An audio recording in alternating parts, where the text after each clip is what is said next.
Cool thing about this movement is how cool you look doing it as well.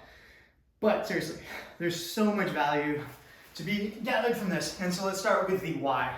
So you can think of your hip as going into a bunch of different directions. It goes this way, which we're going to address. It goes this way, which we're going to address. And those tend to be two very weak positions for like basically all people. The front and the back tend to be the most common and strong positions for most people. The rotation, which we're not going to get into, would be the other position and the combinations they're in. So how are we setting this up? I'm going to scooch myself up to a bench. You don't necessarily need a bench, it can be a box, but you just have to kind of figure out what to do with this other leg. So it might be that you're scooted way down at the end of something and this leg hangs out. If you don't really have something all clear underneath, you might have to be a little creative in your setup. And I'm going to try and create as much symmetry with my body as possible. So my knees are on top of one another, my ankles are on top of one another. I don't want to just be in kind of any old place and try and whip these things out. I want to have a good symmetry, everything stacked up.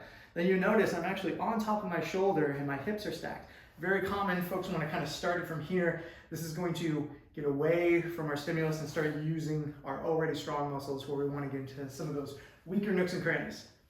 So I'm up on top. Very, very important distinction. Lifting my leg is not the same thing as squeezing my hips up and off the ground. I can keep my hips up and move this other leg independently and it does nothing. It's all controlled from this hip. So I like to think of this hip as just basically a lever, and I go up and I go down.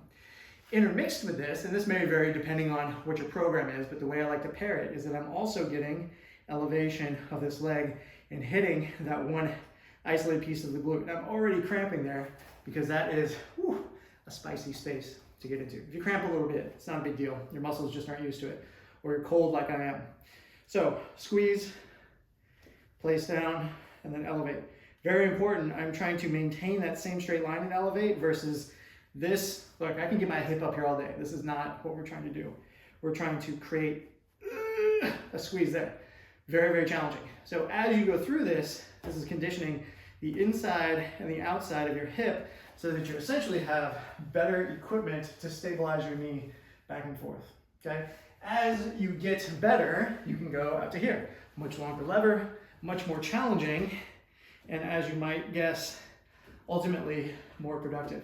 And I can do all of those same, things and add a little ankle weight, start adding bands. I can do much more complex things. But everyone should start in that knee bend position. Think, squeeze knees together, elevate one leg away, squeeze, and repeat.